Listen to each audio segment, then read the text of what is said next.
Bonjour à tous, bien amis de Zone Franche. Nous sommes dimanche 11 septembre et votre émission s'honore d'accueillir une personnalité charismatique, incontournable du paysage public malien, charismatique prêcheur, dignitaire religieux musulman.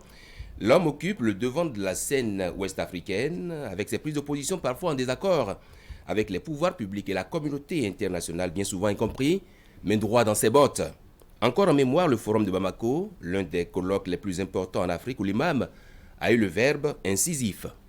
Avant d'entrer dans la sphère publique, l'imam Mahmoud Dicko, puisque c'est de lui qu'il s'agit, est d'abord une figure religieuse et populaire du Mali. Depuis 40 ans, il officie dans l'une des plus importantes et grandes mosquées de Bamako, la capitale malienne, pays à plus de 95% musulmans. L'homme a présidé pendant plus de 10 ans le Haut Conseil islamique du Mali, structure de dialogue entre les autorités et les chefs d'organisations religieuses. L'imam Mahmoud Dicko, en séjour au Bénin depuis le 12 août dernier, dans le cadre de l'installation du nouveau bureau de l'Union islamique du Bénin, a à cœur le combat pour la démocratie dans son pays et le retour à la normale dans une sous-région ouest-africaine gagnée par une certaine instabilité politique. Bonjour, Imam Dicko, et bienvenue chez nous. Bonjour. Également au cœur de nos discussions, la situation sécuritaire dans la sous-région avec la montée de l'extrémisme violent. La gouvernance dans les pays de l'Afrique de l'Ouest confrontés à la crise des systèmes politiques. Que propose-t-il pour sortir de la sous-région des désillusions après les coups d'État? 60 minutes pour s'interroger sur la démocratie en Afrique, quelle forme de gouvernance adaptée aux réalités actuelles et comment lutter contre l'extrémisme violent. Wakabali Para, bonjour. Bonjour. Imam Mahmoud Dicko, bonjour. Bonjour. Bienvenue sur le plateau de Zone Franche. Depuis bientôt un mois, Imam, vous avez un agenda quelque peu chargé qui vous fait déplacer dans la sous-région. On se souvient que le 12 août dernier, vous étiez au Bénin, à Boycon plus précisément, pour une opération que j'appelle l'installation de l'Union islamique du Bénin. Comment les choses se sont déroulées, Imam? Merci bien. Je profite vraiment de votre plateau pour saluer tout le peuple béninois. Encore, je n'ai pas oublié cet accueil mémorable qui m'a été réservé quand je suis venu pour l'installation du président de l'Union musulmane du Bénin. Je profite de cela pour aussi remercier mon frère et cadet, l'honorable Saleh, Issa Salifou, oui. Issa Salifou, que j'ai connu à plus d'une décennie.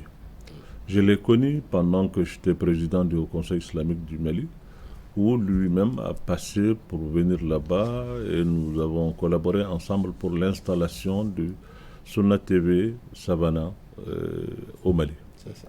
Et depuis lors, nous avons vraiment gardé de très bonnes relations. Et chaque fois qu'il va en mission au Mali, il passe me voir.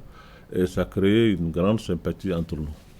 Et c'est lui qui m'a fait le privilège, en réalité, de m'inviter à l'installation du président de l'Union islamique du Bénin. Bien sûr, j'ai été invité, mais pas le seul. Il y a aussi le premier vice-président du Haut Conseil islamique du Mali qui a été invité, le directeur de Sunna TV Savannah qui a été invité, et d'autres invités de la sous-région. J'ai été agréablement surpris quand je suis venu ici, la ferveur religieuse, l'ambiance dans laquelle les gens étaient. Et quand j'ai été à Boycon, ça a été encore une découverte pour moi. C'est là-bas que je rencontrais non seulement cette ferveur religieuse, mais aussi une grande communauté de Peuls de la sous-région qui sont établis là-bas, qui vivent en parfaite voilà, vraiment, que j'ai vu des gens intégrés qui vivent, j'ai vu même des compatriotes qui viennent de chez moi, que j'ai rencontrés à Boyko. Je ne pouvais pas m'imaginer que ces gens-là étaient là, mais j'ai vu que tous les peuples de la sous-région, presque, sont établis dans cet endroit. Il y a une forte communauté malienne au Bénin. Une forte communauté au Bénin, mais une forte communauté Peul aussi, que j'ai rencontrée à Boycon. Non seulement du Mali, mais aussi de la sous-région, du Burkina, du Sénégal, un peu partout. Et ça a été vraiment pour moi une découverte. Et je salue encore une fois l'honorable qui m'a permis de rencontrer ses compatriotes, de rencontrer aussi ses frères de la sous-région et partager avec eux beaucoup de choses qui m'ont donné l'idée aujourd'hui de justifier ce second voyage. D'accord. L'idée en réalité est partie de là-bas. Quand je rencontre cette forte communauté Peul, j'ai compris qu'il y a un besoin. Parce que là-bas, je me suis exprimé en Peul. J'ai parlé avec les gens, j'ai fait un discours dans ça. J'ai vu le besoin aujourd'hui de parler avec cette communauté dans sa langue, de m'adresser à cette jeunesse, la jeunesse de cette communauté d'ailleurs qui s'étend du Sénégal au corne de l'Afrique. Donc il y a vraiment une jeunesse importante, une frange de cette jeunesse africaine qui a besoin d'être écoutée. Vous l'avez dit, il y a eu ce besoin de vous adresser à cette jeunesse Peul, ce besoin qui va se manifester par la création d'une télévision. On va en parler vers la fin si vous permettez. Okay. Mais vous avez tenu des propos à cette union, à cette installation-là. Qu'avez-vous dit concrètement, Imam Mahmoud Dicko? Écoutez, moi, ce que j'ai appris là-bas, et je vous dis que moi, je ne suis pas quelqu'un qui a l'habitude de cacher ses émotions ou de dire on sait d'Imam Dicko qu'il est un homme aux déclarations fortes et aux phrases fortes. Non, bon, je dis ce que je pense. Effectivement, lors de cette cérémonie, il y a eu la présence de certains responsables gouvernementaux, politiques, qui ont fait des déclarations. Moi, je ne sais pas qui était qui, mais ce que j'ai appris là-bas sur place, c'est que j'ai repris d'ailleurs, que j'ai dit, séance tenante. L'on nous a dit là-bas que le président béninois est quelqu'un qui écoute beaucoup, qui parle peu, mais qui agit. J'ai dit, mais si tel est le cas, l'Afrique a besoin d'un tel président. Et aujourd'hui, nous avons besoin des hommes politiques qui parlent peu, qui écoutent beaucoup, mais qui agissent. Ça, voilà ce que j'ai dit. Et ça, je l'ai dit, c'est pas parce que j'ai rencontré le président Talon. Non. Je veux le dire très franchement, parce que j'ai appris des choses que je ne... Enfin, je respecte beaucoup ceux qui l'ont dit, je respecte leur opinion. C'est des gens aussi pour lesquels j'ai beaucoup de sympathie, pour la justesse de cause que nous partageons. Mais je pense réellement que notre lutte doit être soutenue par la vérité. Et ce que j'ai appris, qui m'a quand même surpris, c'est de dire que j'ai rencontré le président Talon, qu'on est en train de faire je ne sais quoi. Ben, je préfère vraiment le dire très franchement. Je suis vraiment désolé de dire que ça n'a jamais été le cas. Je vais vous dire quelque chose concernant les Français, et je le dirai aujourd'hui. Depuis le changement au Mali, que c'était le 18 août 2020, tout à fait, jusqu'à aujourd'hui, à l'heure où je vous parle, je n'ai jamais rencontré un responsable français. Aucun. C'est pourtant dit de vous que vous êtes manipulé par la partie française. Mais sur les réseaux sociaux, on a lu, et pour ne pas citer Kémy Séba qui estime que Imam Dicko est manipulé par la France. Cette manipulation, moi je ne sais pas. Moi je n'ai pas été... Je ne suis pas quelqu'un de manipulable. Ça je vais vous le dire. Et je n'ai pas rencontré un responsable français. Aucun. J'ai mis quiconque au défi. Je le dis sur des plateaux, je n'ai jamais rencontré un responsable français depuis les événements. Il n'y a pas eu de contact que vous avez peut-être refusé? Aucun contact. En tout cas, pour moi, je ne suis pas au courant. Je ne sais pas ce que les autres misotent ou ce qu'ils pensent dans leur... Ça, je ne peux pas gérer ça. Mais je dis personnellement que je n'ai rencontré aucun responsable français. Aucun. Officiel ou officieuse, non. Je peux le dire, je l'affirme. Mais le président Talon, je ne le connais pas. Je ne le connais pas. Je pense aussi qu'il ne me connaît pas. Peut-être à travers les médias. Je ne l'ai jamais rencontré, je ne lui ai jamais parlé. Jamais de ma vie. Jusqu'au là où je suis en train de vous parler, je ne l'ai pas parlé. Est-ce que finalement l'imam Dicko n'est pas incompris? Ben écoutez, compris ou n'est pas compris, enfin, je suis venu ici dans un cadre bien déterminé, mais transformer ça maintenant pour dire que je suis je sais pas, en contact avec le président Talon, je suis en contact avec X et Y, ça, je trouve ça quand même un peu grave. Est-ce que votre statut aujourd'hui de leader religieux, de quelqu'un qui prend une part active dans le développement de son pays, est-ce que ça ne fait pas de vous quelqu'un vers qui les politiques convergent? Bon, écoute, c'est peut-être il y a ça aussi. Parce que je suis quand même religieux d'abord. Et ça, je suis religieux, je le suis, c'est ça mon statut. Je ne suis pas d'autre. Je ne suis pas un politique, je ne suis pas leader d'opinion comme d'autres le disent. Je suis un dignitaire religieux. Et c'est ce que je sais faire, c'est ce que je suis, c'est ce que je réclame. Mais vous avez une certaine influence dans le monde politique. Bon, j'ai côtoyé ce monde politique parce que tous ces changements depuis la révolution de 91 jusqu'à aujourd'hui, je suis là. C'est ça. Il se trouvait que j'étais déjà responsable dans la structure religieuse, donc je jouais un certain rôle de médiation, d'interposition entre les groupes politiques et les gouvernants. J'ai eu vraiment à côtoyer le monde politique, la sphère politique, par ce canal. Et qui fait que je suis quelqu'un qui les connaît et qui me connaissent aussi. Oui, mais avant vous, Imam Dicko, avant vous, il y a quand même des leaders religieux aussi, même s'ils ne sont pas musulmans, qui ont pris une part active dans la consolidation de la démocratie dans le pays. Est-ce qu'aujourd'hui, vous l'avez dit dans une interview, vous avez dit, ce que je sais faire le mieux, c'est faire prier les gens. Est-ce qu'en faisant ainsi, vous ne devenez pas quelqu'un vers qui tout le monde vient pour prendre conseil, pour voir comment on gère le pays? Vous ne devenez pas, comme par ce fait-là, un leader qui est aux manettes, en fait? Bon, je ne peux pas me qualifier, moi, d'un leader qui est aux manettes, ou non. Mais je suis quelqu'un, quand même, qui, d'abord, est un citoyen malien, qui a vécu les événements, qui a... Les gens qui ont fait la révolution de 91, les acteurs, c'est ma génération, c'est des gens avec lesquels j'ai partagé beaucoup de choses. Il y a des gens qui sont des collègues à moi, puisque j'ai été aussi enseignant. Je suis enseignant, professeur d'arabe, donc c'est des gens que je connais. Nous avons partagé beaucoup de choses ensemble.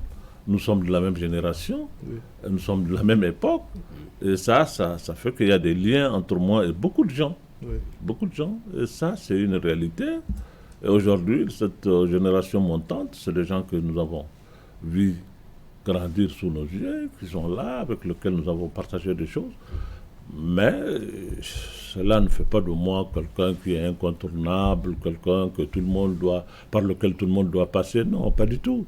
Aucun homme, fut-il, je ne sais quoi, n'est incontournable dans un pays. Vous faites un moment et vous passez. Alors, Herman disait tout à l'heure que vous êtes un peu incompris parce que vous avez de ces prises de position un peu singulières, aussi bien sur le continent que face à la communauté internationale. Qu'est-ce que vous dénoncez souvent? Qu'est-ce qui vous chagrine? Qu'est-ce qui vous gêne, Imam? Ben écoutez, je ne suis pas souvent compris, c'est vrai. Comme on le dit, nul ne prophète chez soi.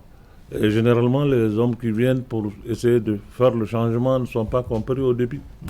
Et ça, il faut aussi l'accepter, que tout le monde ne peut pas partager votre point de vue et votre vision. Et c'est démocratique, et je suis d'accord pour ça, pour ne pas être compris par tout le monde, parce que c'est la règle de tout. Et jamais, aucun prophète n'a fait l'unanimité. Ça veut dire que vraiment, quelle que soit la justesse de ce que vous défendez, on ne peut pas être mieux que les prophètes. Mais ils ont été persécutés chez eux, et à tel point qu'on donne un truc pour dire que nul ne prophète chez soi. Donc, je n'ai pas été compris souvent, en réalité, par mes compatriotes, par souvent la communauté internationale. Parce que pour moi, il y a un problème. Et ce problème-là, il faut accepter d'y aller. Nous traversons aujourd'hui une situation dans ce monde-là. La gouvernance, ce n'est pas seulement dans nos pays ou dans le continent, mais c'est la gouvernance mondiale qui est en cause. C'est ça. Qu'est-ce qui ne va pas? Ben, ce qui ne va pas, vous le saviez. L'Afrique est un continent. Est-ce que nous avons droit à la parole? Est-ce que nous avons un veto? Est-ce que nous pouvons refuser quelque chose quand les autres le veulent? Mais comment vous pouvez parler de démocratie dans un contexte où nous, tout un continent, n'a pas le droit de refuser quelque chose quand les autres le veulent? Ils peuvent lui imposer. Et quand il veut quelque chose, si les autres ne le veulent pas, ils peuvent lui en empêcher. Alors, de quelle démocratie parle-t-on? Mais ça veut dire que la gouvernance mondiale, il y a un problème dans cette gouvernance mondiale. Il n'y a jamais eu de démocratie de façon réelle. Il y a toujours eu un rapport de force dans ce monde. Ceux qui sont les plus forts sont toujours ceux qui imposent la réalité. Alors, s'il vous a donné l'occasion de qualifier la démocratie sur le continent, vous direz quoi? Ben écoutez, le continent aujourd'hui se cherche. Nous sommes dans une situation où on est en train de subir. Le continent n'a jamais pris son destin en main pour fixer le cap, pour dire voilà ce que je veux. C'est les autres qui nous dictent. Et quand ils veulent, ils nous mettent dans un système où tout le monde parle de démocratie, comme la conférence de La Baule, on nous impose des changements. Ce n'est pas des changements qui sont voulus par nous. C'est des changements qui nous ont été imposés. C'est pour cela qu'il y a un problème. Il y a toujours un fossé entre les gouvernants et les gouverneurs. Il y a toujours un problème entre ce peuple qui se cherche dans ses problèmes quotidiens, dans sa misère, et cette élite qui est là, qui se conforme à la volonté de ce que les autres veulent pour faire semblant. Et on fait semblant en Afrique. Et c'est ce qui est grave, c'est ce que je dénonce. Je ne veux pas les hommes qui font semblant. Il faut faire les choses telles qu'on doit les faire. Mais faire semblant parce qu'on se conforme. Vous savez, en Afrique, il y a eu des moments où il y a eu le problème d'ajustement structurel avec la Banque mondiale, FMI, etc. Dans les années 84. Les années 84, on a imposé à nos États certaines positions qu'on a eu à faire. C'est toujours les autres qui nous imposent. Nous avons vécu ça avec tout ce que ça a donné comme crise sociale. Et parce que les entreprises et tout ce que nous avons a été bradé au nom de je ne sais la compression du personnel, etc. On a fait ça, on a quitté cela. On nous a imposé maintenant vers 90, 91 la démocratie. Ouais. Mais la démocratie, c'est vrai. La démocratie est universelle. La démocratie n'est pas une marque déposée de quelqu'un. La démocratie, c'est pour l'humanité. Et nous devrons partager cette valeur entre nous, c'est réel. Ça n'appartient pas à d'autres. C'est pour cela que quand je vois même nos élections, pour que ça soit validé, il faut que l'Union européenne, il faut que je ne sais quoi, ils viennent nous donner le critique pour dire que oui, c'est bien. Mais chez eux, ils font leurs élections, ils ne nous invitent pas. On n'est pas...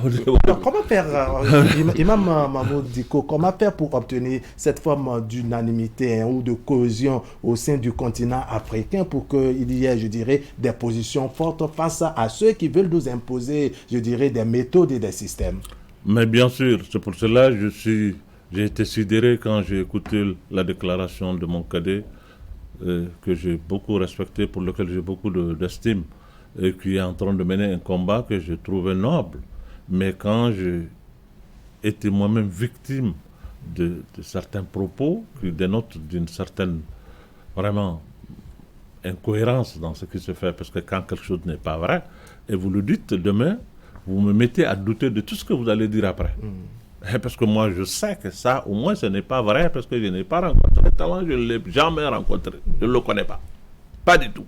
Alors, même, non, je ne sais même pas son image si je peux vraiment la retenir, pour vous dire vraiment, pour parler vrai.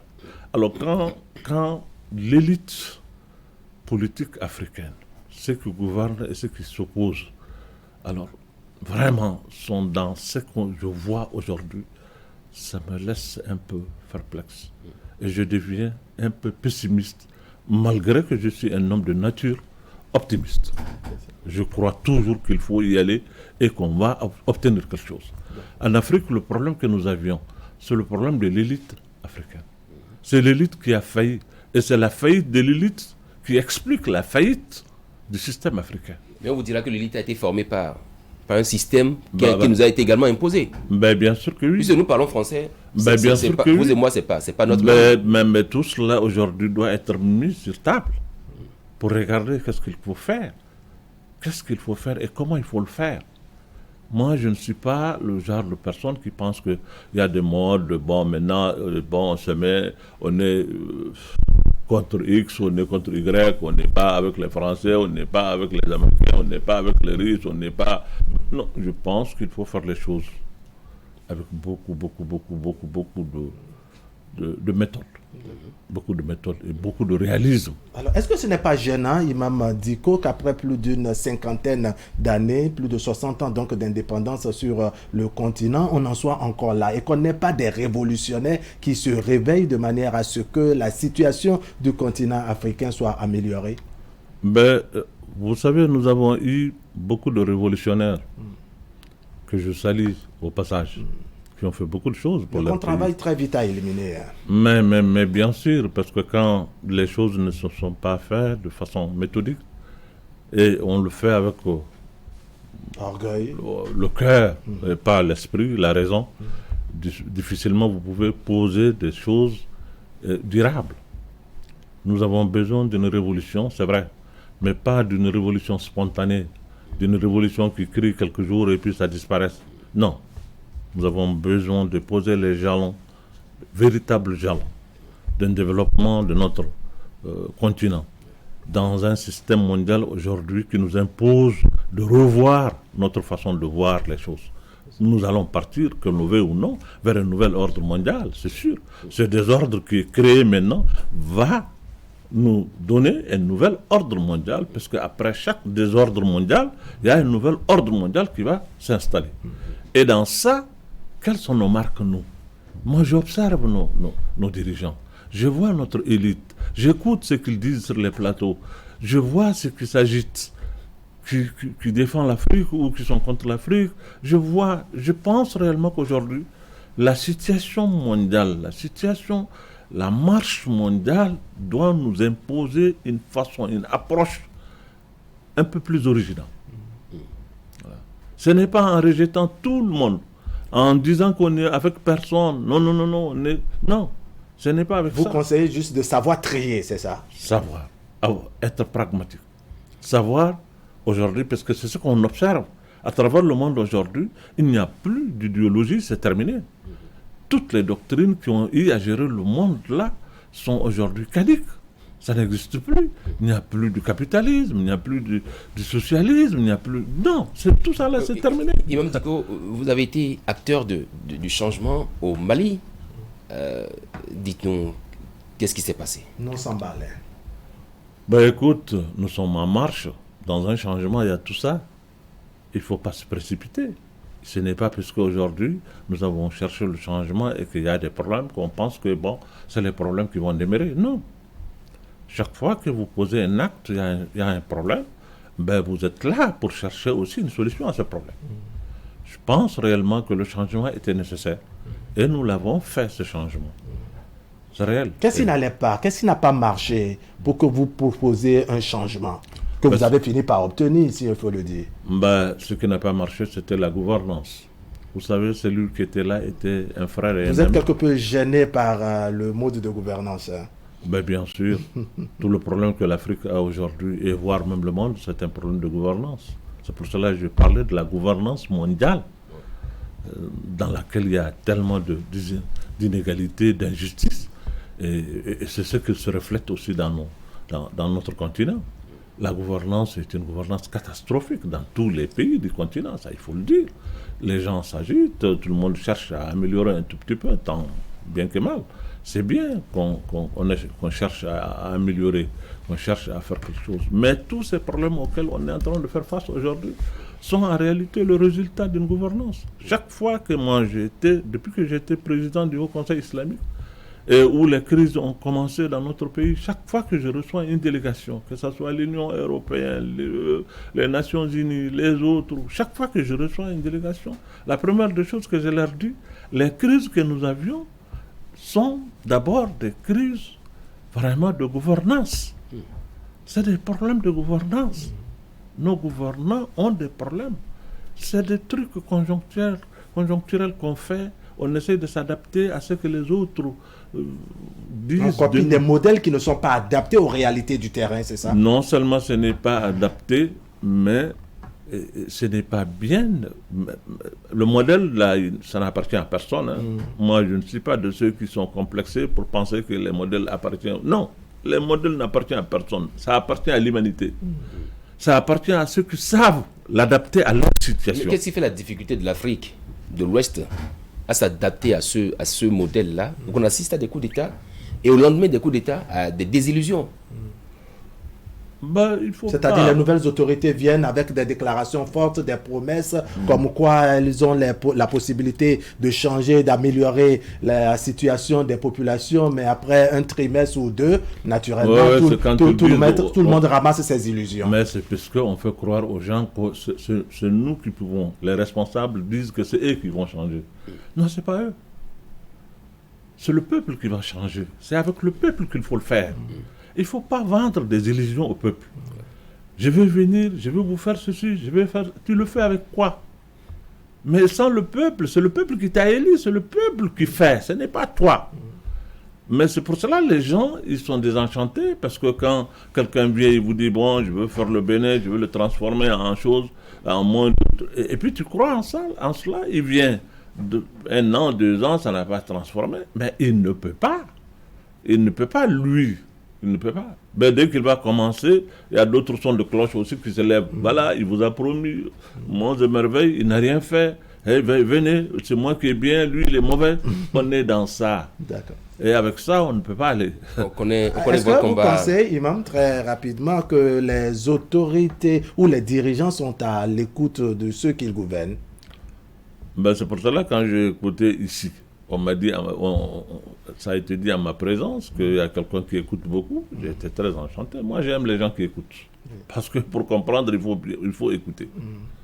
Il faut écouter. Donc, quand on qualifie quelqu'un, on me dit qu'il écoute, je pense que c'est une bonne chose. C'est au moins un début. Et on doit écouter. Écouter, ça veut dire qu'on est préoccupé de savoir ce que l'autre la pense. Et ce qu'ils veulent, ce qui le préoccupe. C'est en l'écoutant qu'on peut savoir tout cela. C'est pour cela que quand un dirigeant écoute, je trouve que c'est déjà un début. D'accord. Voilà. De votre regard d'observateur, qu'est-ce que vous pensez du Bénin, de la méthode de gouvernance imprimée au Bénin ces 6 dernières années? Écoutez, je ne connais pas le Bénin, je ne connais pas la situation du Bénin. Il m'est difficile de donner aujourd'hui une opinion par rapport à ça.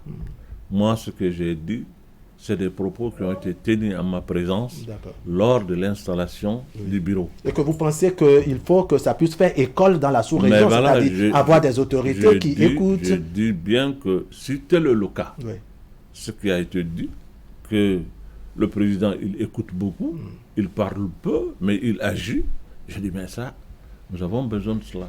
J'ai écouté aussi, j'ai parlé avec quelqu'un qui m'a donné une information là-bas qui m'a beaucoup émerveillé, que j'ai voulu partager avec certaines gens. J'ai déjà commencé à parler avec des responsables, avec des gens au Mali et ailleurs où j'ai rencontré des gens, parce que j'ai trouvé l'idée intéressante. Lors de mon passage ici, on m'a dit qu'au Bénin, il y a un haut commissariat rattaché à la présidence qui s'occupe des éleveurs. De la sédentarisation des éleveurs. Mais je trouvais l'idée géniale. Et l'idée est très intéressante. Parce que le problème qu'on est en train de vivre aujourd'hui dans la sous-région, ça fait partie. Et ça doit être un début de solution. Les problèmes sécuritaires sur le continent. Le problème sécuritaire. Parce que le problème d'abord des éleveurs, il ne faut pas le voir et le minimiser comme ça. C'est un problème, si on n'y prend pas garde et qu'on trouve une solution durable à ce problème, à long terme, ça peut nous rattraper et déstabiliser, pas seulement la sous-région, mais toute l'Afrique. Vous saviez, moi je viens du Mali, qui est un pays du Sahel, et du Mali, au Mali, je viens du nord du Mali, la région de Tombouctou. Donc, je sais de quoi je parle. Aujourd'hui, la dégradation de l'écosystème est en train de créer une situation dans le Sahel en général et au Mali en particulier, c'est que le nord est en train de se vider. Parce que, peuplé par des pasteurs, des gens qui ont des animaux, qui sont obligés souvent de se lever pour aller chercher là où ces animaux-là doivent manger, doivent vivre. Ça crée une situation où aujourd'hui, il y a une forte pression sur le sud. Le nord est en train de se dégager.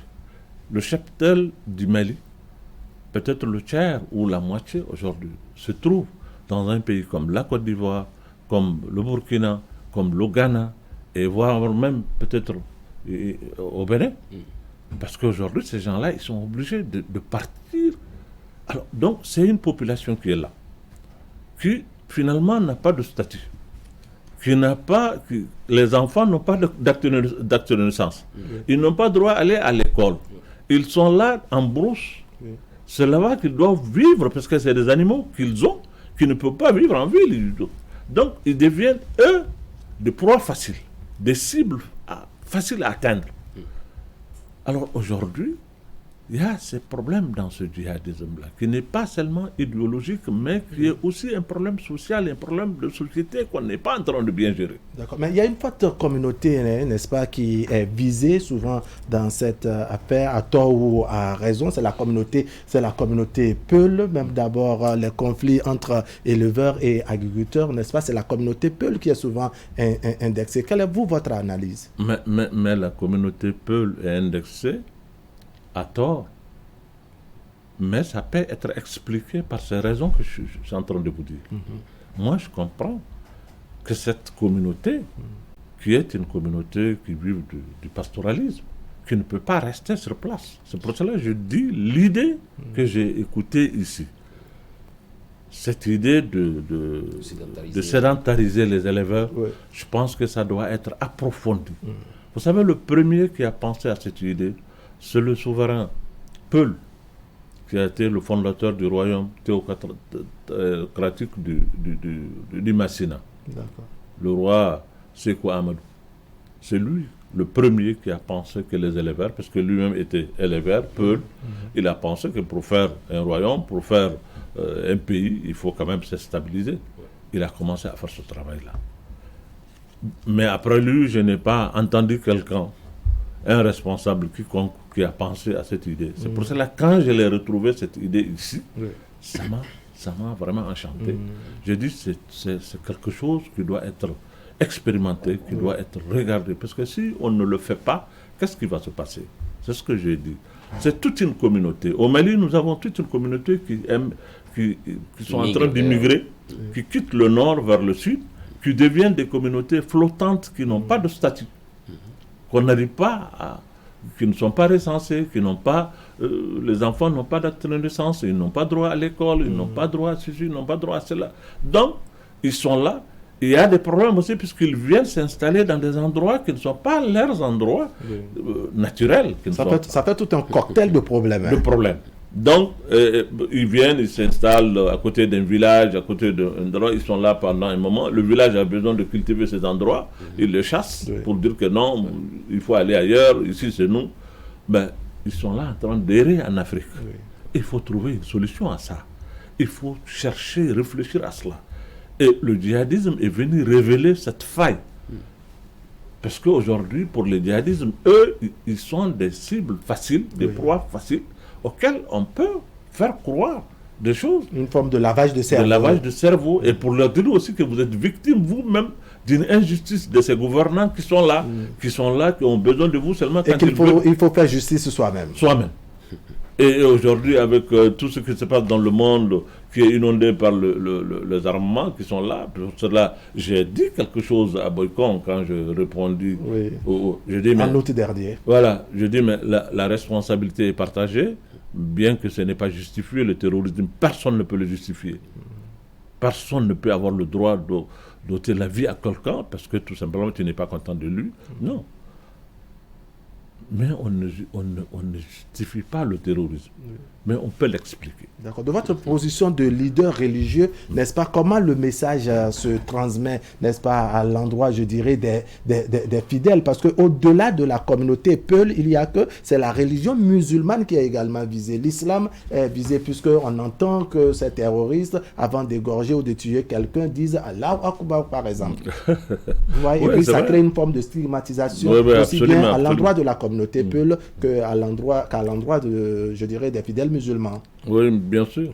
Et tout cela aujourd'hui doit être regardé avec beaucoup de responsabilité et voir réellement quel est le problème. Diagnostiquer le mal, connaître en profond les raisons.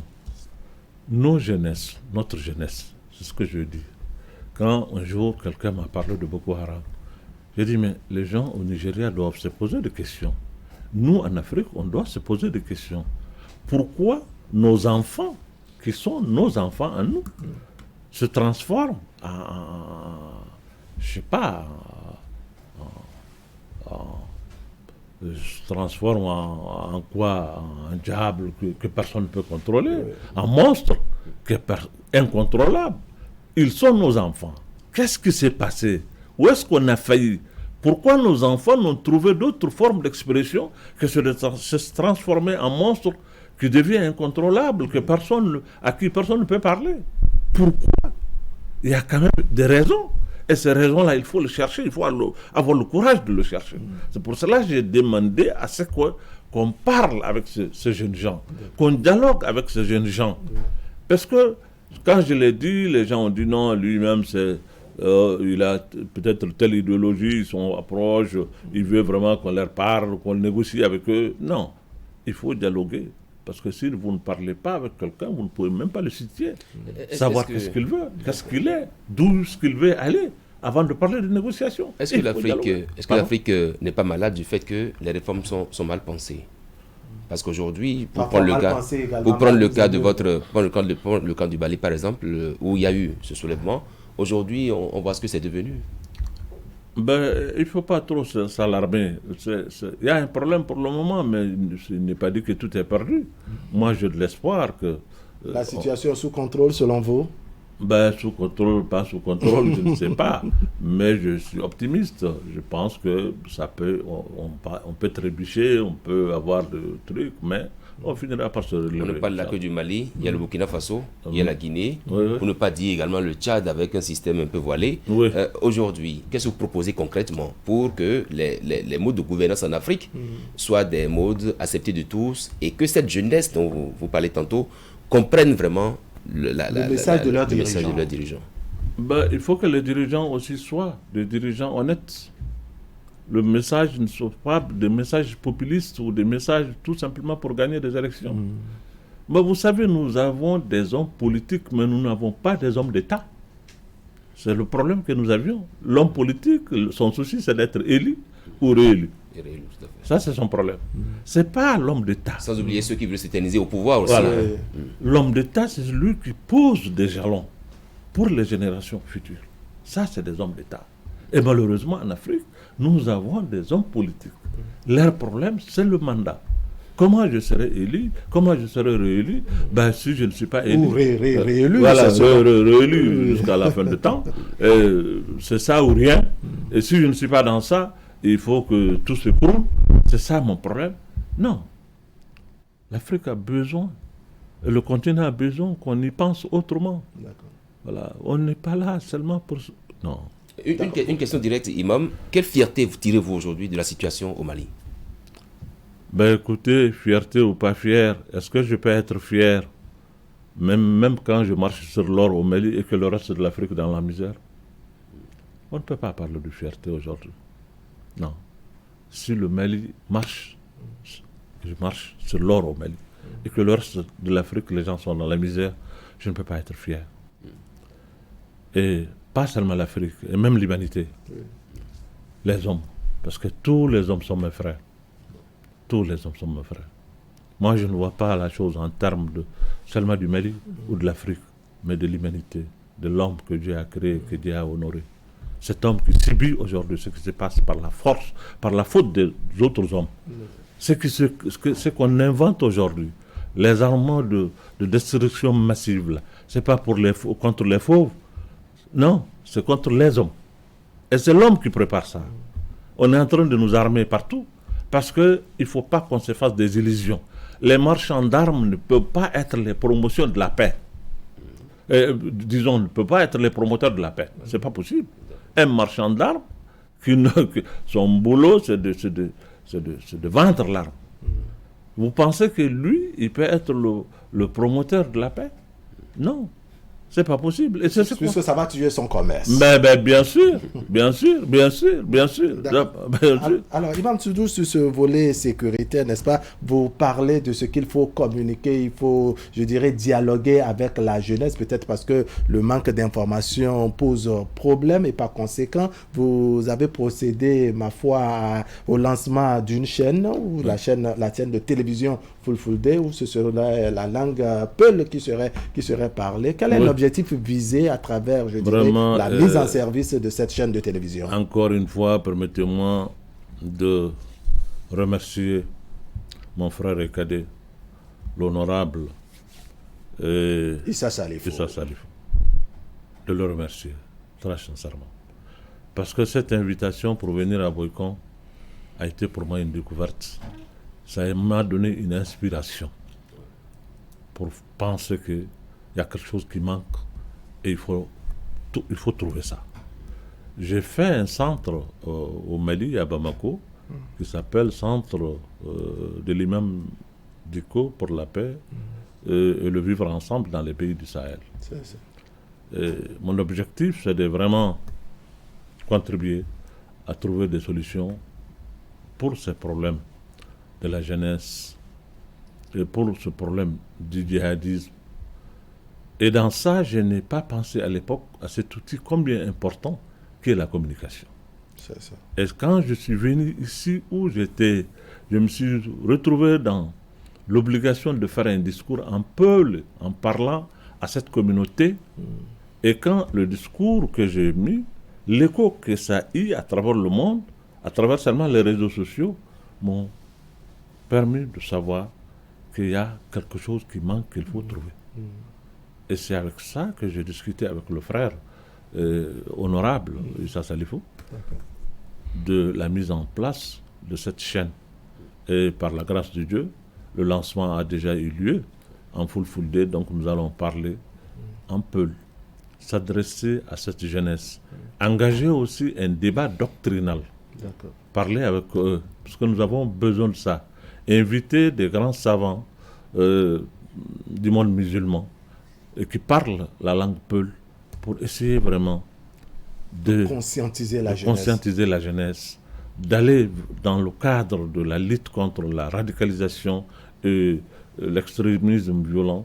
Comment est-ce qu'il faut, quel est le discours, quelle est l'approche qu'il faut faire maintenant à l'endroit de cette jeunesse? Je le dis bien, cette jeunesse, cette communauté subit une injustice terrible, ça il faut l'accepter, il faut le dire. C'est des gens qui errent. C'est pour cela que je l'ai dit quand j'ai écouté aussi cette idée qui consiste à sédentariser les éleveurs, cette fois-ci. Pas seulement la communauté Peul, mais les éleveurs. Les éleveurs de façon générale. De façon générale. Parce que le problème entre éleveurs et agriculteurs, si on n'y prend pas garde, ça va se poser. Donc, vraiment, j'ai compris que nous avons besoin d'un outil pour communiquer, pour parler, pour convaincre, pour orienter cette jeunesse. Et cet outil-là, par la grâce de Dieu, c'est la mise en voie de cet outil-là qui a été... Est-ce que, Imam, est-ce que vous ne craignez pas de ne pas pouvoir convaincre une jeunesse qui est déjà emballée? Aujourd'hui, la jeunesse ne veut pas travailler, mais veut gagner beaucoup d'argent. Voilà, une jeunesse déjà radicalisée, pour utiliser votre propre expression tout à l'heure. Oui, mais il faut faire la part des choses aussi. Une jeunesse urbaine et cette jeunesse aussi qui erre en brousse. Il y a une différence. C'est ça. La jeunesse urbaine, effectivement, il y a un problème. Mais la jeunesse urbaine aussi est manipulée par qui? Qui leur a donné? En réalité, c'est les mêmes, c'est l'élite, c'est les hommes politiques, pour ne pas accuser. C'est eux qui ont fait comprendre à cette jeunesse qu'ils peuvent avoir de l'argent sans se fatiguer. Est-ce qu'en clair, vous en tant que leader religieux, est-ce que vous n'avez pas été trop silencieux aussi pour ne pas voir cette jeunesse partir à l'envers? Et que vous ne craignez pas que votre réveil soit qualifié de réveil tardif? Moi, je me suis réveillé il y a très longtemps. Hein. Écoutez, on dirait que vous n'avez pas eu d'accompagnement nécessaire. Oui, vous n'avez pas été suivi. Vous êtes devenu, comme je dirais, le seul révolutionnaire qui n'a pas eu l'accompagnement des autres pour que votre révolution soit vraiment ancrée. Vous savez, y a une réalité à laquelle il faut faire face et que j'accepte volontiers. D'abord, je suis un religieux. Si je n'étais pas un religieux, peut-être les gens allaient me déifier pour dire que... mais je suis un religieux et de surcroît musulman. Ça pose énormément de problèmes. Et le fait que je suis imam, ça gêne beaucoup de gens. Et ceux qui aujourd'hui font la promotion de la politique mondiale, et pour quelqu'un qui est musulman, imam de surcroît, soit à la tête d'une révolution, ça ne leur plaît pas. Il faut le dire. Si vous avez vu qu'après, immédiatement la révolution, quand le régime a chuté, moi j'ai pris mes distances. Voilà. Tout simplement pour ne pas créer de problème à mon pays. Les gens ont qualifié ça d'un vrai faux départ. Non, ce n'est pas un faux départ. Moi, je sais ce que je fais. Je suis un religieux, je suis un musulman. Aujourd'hui, les musulmans, de façon générale, sont stigmatisés. Et je suis un imam de surcroît. Quelqu'un qui est connu par ses prises de position, ils vont penser, bon, ça c'est notre Khomeini qui vient, il va faire une révolution islamique, on va vraiment amener mon pays dans des problèmes. Je ne suis pas là pour créer des problèmes à mon pays. Est-ce qu'à la fin, votre retrait ne porte pas préjudice à la gestion actuelle du Mali? Puisque vous vous êtes retiré, vous n'êtes plus écouté, vous préférez attaquer par médias interposés. Est-ce que vous ne laissez pas de voir la situation pourrir dans votre pays, le Mali? Bon, vous savez, il y a toutes choses, quand même, des situations qu'il faut voir. Au tout début, si je m'étais impliqué avec beaucoup de force, ça allait peut-être donner aussi d'autres situations. Bon, avec tout ce qui est dans notre pays, comme djihadisme, comme je ne sais quoi, ou moi, même à tort, je suis accusé d'être un sympathisant. Alors, donc, il faut faire énormément attention pour ne pas créer et ajouter des problèmes aux problèmes auxquels on fait face, pour ne pas vraiment donner à cette jeunesse qui est là, qui cherche des solutions, leur donner encore plus de solutions, plus de problèmes, parce que moi je suis là, moi je deviens moi-même un problème pour eux, comment ils vont me gérer avec les Occidentaux, avec ceci, avec cela. Donc j'ai préféré vraiment me retirer. Je l'ai fait volontiers et je l'ai fait pour mon pays et pour l'Afrique.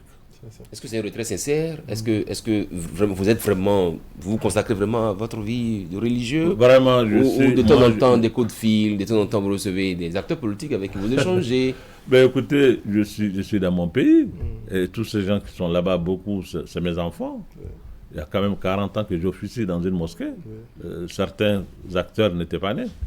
Donc, les gens, et puis socialement au Mali, nous, on a beaucoup de relations, malgré tout. Et ces relations-là, malgré les crises, malgré tout, on continue vraiment à vivre ensemble en bonne intelligence, malgré les crises. Hein.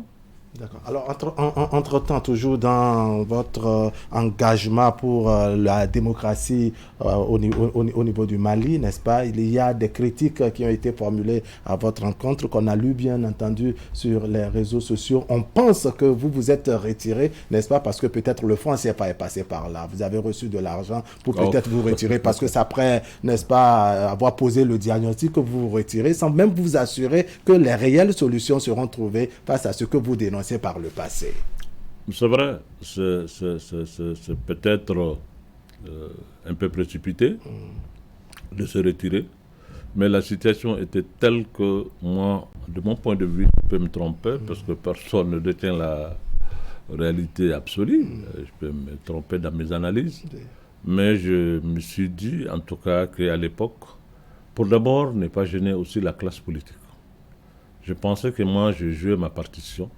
Il faut laisser maintenant les états-majors politiques gérer le reste. C'est leur rôle, c'est leur job, c'est eux qui doivent vraiment prendre le reste. Bon. Certains disent que vous avez fonctionné un peu comme pour dire tout le monde sauf Ibrahim Boubacar Keïta. Mais non, pas du tout. Pas du tout. Ibrahim Boubacar Keïta, je vous dis de passage que c'est un frère à moi. C'est un grand ami avec moi. On a partagé énormément de choses ensemble. Je prie vraiment pour le repos de son âme. C'est quelqu'un qui a un cœur d'or, qui aime bien faire. Mais bon, ça n'a pas été le cas. Mais si ça n'a pas été le cas, pourquoi je dois, lui, le choisir, le privilégier, au détriment de tout le peuple malien? Non. C'est toujours les questions de gouvernance qui ont été, je dirais, la pomme de discorde entre vous. Absolument. La situation aujourd'hui au Mali, c'est que des localités continuent d'être saccagées. Le décompte est macabre, des morts se comptent, des familles qui sont en brousse. Est-ce que l'espoir suscité par les coups d'État ne s'estompe pas finalement? Bon, c'est vrai qu'on ne peut pas nier aujourd'hui qu'il y a des problèmes. Et c'est puisqu'il y a des problèmes qu'il faut chercher des solutions. Le monde, le jour où il n'y aura pas de problème, le monde va cesser d'exister. Il y aura toujours des problèmes, quelle que soit la situation. Mais je regrette vraiment ce qui se passe aujourd'hui dans mon pays. Les morts qui se comptent, et puis tous ces problèmes-là, ça, c'est des choses qui ne sont jamais souhaitables. Mais, comme je le dis, l'espoir est permis. Qu'est-ce qui fait la difficulté des chefs d'État de la sous-région ouest-africaine, un peu comme le Bénin, le Mali et puis d'autres pays, à s'entendre pour lutter contre le terrorisme? Ben, je ne sais pas, parce que je ne suis pas dans leur milieu, je ne connais pas leur truc. Il est difficile de les juger comme ça, pour dire que voilà leurs difficultés, voilà les raisons pour lesquelles ils ne sont pas... C'est difficile. Parce que pendant que le Bénin travaille à sédentariser les éleveurs, on peut-être que dans une même politique comme ça, d'autres pays qui sont attaqués peuvent travailler aussi de sorte que... Mais je crois, c'est pour cela que j'ai parlé de l'initiative. Je pense que c'est une idée géniale. Mais pourquoi ne pas... Qu'il faut multiplier et pérenniser dans la sous-région. Pourquoi ne pas poser ce problème au niveau même de la CEDEAO pour voir comment est-ce qu'il faut... donner une certaine envergure à cette idée dans le cadre de lutte contre le terrorisme, dans le cadre aussi de lutte contre la marginalisation des franges de population qui sont délaissées pour compte, qui deviennent des proies et des cibles faciles pour tous les vendeurs d'illusions. Je pense réellement que ça, c'est pour cela que j'ai trouvé l'idée très géniale qui mérite d'être approfondie par des gens qui sont avertis, qui savent. Parce que cette affaire-là, il faut savoir de quoi il s'agit. Mais il ne s'agit pas d'aller... Moi, je ne suis pas contre que les gens s'arment, qu'on paye des armements, qu'on donne... Mais les armements, si on les... On tue des personnes qu'on doit soi-même protéger et nourrir. Donc, c'est pour cela que le problème, pour moi, est un problème très sérieux. Il faut le faire. Il faut avoir une armée, il faut avoir ceci, il faut avoir cela. Mais aujourd'hui, nous avons besoin d'un peu de lucidité pour étudier ces phénomènes, pour savoir le pourquoi, pour chercher les tenants et les aboutissants. Pourquoi tout cela? Et vous avez parlé de quelque chose que j'ai beaucoup aimé, cette jeunesse urbaine qui se radicalise. Mais c'est réel. Et dans toutes les capitales régionales, cette jeunesse se radicalise, se révolte. Parce qu'il y a un problème de gouvernance qui est là. Parce que tout simplement, les actes qu'on pose et ce qu'on promet à cette jeunesse et les réalités que le monde nous impose, il y a un problème. Donc, je suis vraiment d'accord que l'approche, la vision, la façon de faire soit aujourd'hui. Vous parlez de la jeunesse Peul, c'est vrai, avec la télévision qui a démarré. Mais il y a cette jeunesse aussi plus large qui aujourd'hui pense que l'Eldorado, c'est à l'extérieur. On préfère perdre au risque de sa vie, embarquer dans des navires pour... C'est ça qu'il faut peut-être... C'est regrettable. Là également la gouvernance politique et économique. Mais vous voulez que ça soit quoi? Ceux qui sont les responsables qui doivent vraiment créer les conditions de maintenance de cette jeunesse. S'ils ne le créent pas et que cette jeunesse pense que chez lui il n'y a plus de solution, il n'y a plus d'espoir, il doit... C'est le désespoir qui les amène à prendre tous ces risques. Mais tous ces risques pour aller ailleurs, c'est le désespoir parce que tout simplement on ne leur a pas fait comprendre, parce que les richesses, c'est dans la tête des hommes. Nous, on n'est pas pauvres, nous sommes un continent qui a tout.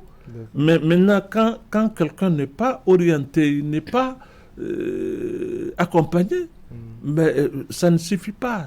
Sa seule intelligence et sa seule façon de voir les choses ne suffisent pas pour qu'il sache que chez lui, il peut aussi développer quelque chose, il peut avoir quelque chose qu'ailleurs, là où il va, c'est des hommes qui ont travaillé pour que là-bas soit ce qu'il y a. Ce n'est pas autre, ce n'est pas descendu du ciel. Et donc, On peut changer. Et maintenant, quand il y a divorce entre l'élite et cette jeunesse, entre les responsables politiques qui promettent monts et merveilles à cette jeunesse, qui pervertit même pour cette jeunesse dans les réseaux sociaux, qui les manipule, qui leur donne de l'argent, qui leur donne facile. Alors, quand ça ne va pas, il y a un divorce entre cette jeunesse et l'élite, ben, la jeunesse ne pense qu'il faut aller voir ailleurs. Alors très rapidement, Imam Dicko, on a vu votre lecture des pays pris individuellement comme ça. Mais quand vous prenez la CEDEAO et l'Union africaine, cette conglomérat des chefs d'État africains, quelle est votre vision, votre lecture du fonctionnement de ces institutions sous-régionales? J'ai beaucoup de respect pour nos chefs d'État, beaucoup de respect aussi pour les institutions qui sont des institutions africaines. Pour moi, le respect pour l'Afrique me commande de respecter aussi les institutions africaines. Et l'Union africaine et tout cela. Mais je pense réellement que tout cela aujourd'hui, nous avons besoin d'avoir un autre regard, une autre approche, une façon de faire. Ce n'est pas encore ça, selon vous. Ce n'est pas encore cela, non, pas du tout. Quand on parle de la CEDEAO, Imam Dicko, il y a aussi la question de la limitation des mandats, qui est fait aujourd'hui débat. Ben, écoutez, il y en a qui pensent que dans les directives de la CEDEAO, il doit être inscrit noir sur blanc que oui, quand vous prenez le pouvoir dans un pays, vous devez pouvoir limiter vos mandats. Oui, bon, limiter ou pas limiter, le seul juge, c'est d'abord le peuple. Moi, je ne m'inscris pas pour dire qu'il faut nécessairement dire aux gens de limiter, de ne pas limiter. Ça, c'est le peuple qui doit faire ça. Oui, mais quand le peuple veut intervenir après, c'est des coups de force, et avec des morts, au besoin. Alors que quand on va dans les urnes, c'est direct, c'est pacifique, c'est démocratique et tout. Oui, bien sûr, mais les urnes aussi sont perverties. Ouais. Mais en réalité, au Mali, enfin, je ne peux pas dire en Afrique, je veux dire, mais les problèmes des urnes, ça pose problème. C'est pour cela que les élections sont contestées. Au Mali, ça a été le cas à un moment. Et dans beaucoup de pays, aujourd'hui, c'est le problème. Mais tu as même souvent la difficulté de faire... enfin, qu'est-ce que coup d'État, qu'est-ce qui ne l'est pas. Civil, militaire, tu ne sais même plus. Parce que quand les élections sont truquées, quand des opposants sont malmenés, quand vraiment... personne n'a droit au chapitre et on s'impose comme on veut. Mais quelle est la différence entre ça et celui qui prend le fusil aussi pour s'imposer? Il y a vraiment un problème. Mais Herman posait une question où je vois un peu où il veut en venir. Vous amène, Imam, à nous faire comprendre, puisque tout à l'heure, dans une de vos déclarations, tout à l'heure, vous nous conduisez, n'est-ce pas, à finir progressivement avec la page des hommes politique, mais pour en venir aux hommes d'État. Est-ce qu'on peut être homme d'État lorsqu'on fait des promesses et qu'on ne respecte pas les tests? C'est-à-dire qu'on a 2 mandats constitutionnels. Après ces 2 mandats, on essaie d'épousseter les tests et très rapidement, on se proclame ou on se pose candidat. Et dans les rues, n'est-ce pas, quand le peuple veut réagir, disait Herman Niambossou, ce sont des morts, ce sont des drames alignés. Ce n'est pas des hommes d'État, c'est des hommes politiques, parce que ce qui les préoccupe, eux, c'est le pouvoir. Point. Ce n'est pas le sort de ces peuples-là qui est leur problème. Voilà, qui est leur problème. Quand je dis ça, c'est comme ça que moi je vois les choses. Parce que celui qui est là, qui pense qu'il doit s'imposer par la force pour être là, et quand bien une partie du peuple n'est pas d'accord avec ça, et quand bien qu'il y a des règles qui ont été fixées, mais malgré tout cela, il faut changer ces règles-là et faire ce qu'on veut. Non. Mais il est là pour qui? Il est là pour qui? Comment on peut parler de démocratie dans ce sens? Non. C'est pour cela que je dis l'élite pose problème. D'accord. Alors, le temps passe vite, Imam Dicko, mais je m'en vais vous poser cette question, puisque dans la sous-région, c'est vrai, il y a des pays qui ne connaissent pas pour l'instant, n'est-ce pas, l'extrémisme violent, même s'ils sont tout de même inquiets. Qu'est-ce que vous proposez de façon concrète pour prévenir l'extrémisme violent au niveau des pays qui, pour l'instant, ne sont pas encore concernés? Vous savez, l'extrémisme violent n'est pas que religieux. C'est ça qui trompe les gens. Et souvent, c'est puisque nos gouvernants ont failli que les gens basculent dans l'extrémisme. Et maintenant, l'extrémisme, là, ça peut conduire les gens même à intégrer... Vous pensez que les dirigeants, les politiques échouent, mais on condamne les religieux dans la question donc, de l'extrémisme violent. Mais bien sûr, parce que l'extrémisme violent, on fait même un procès à l'islam pour dire que l'islamisme violent, l'extrémisme est l'extrémisme. Voilà, le radicalisme est le radicalisme. Il y a le radicalisme politique, il y a l'extrémisme politique. Ce n'est pas religieux, ce n'est pas lié aux religieuses. Imam Dicko, rapidement, un mot, hein, on est au terme. Un mot sur la situation entre le Mali et la Côte d'Ivoire. Les soldats. Écoute, je regrette vraiment qu'il y ait un truc entre deux frères, deux pays frères. Je pense que la raison va triompher et que nous trouverons une solution vraiment pacifique et honorable à cette situation. Votre mot de fin. Votre mot de conclusion.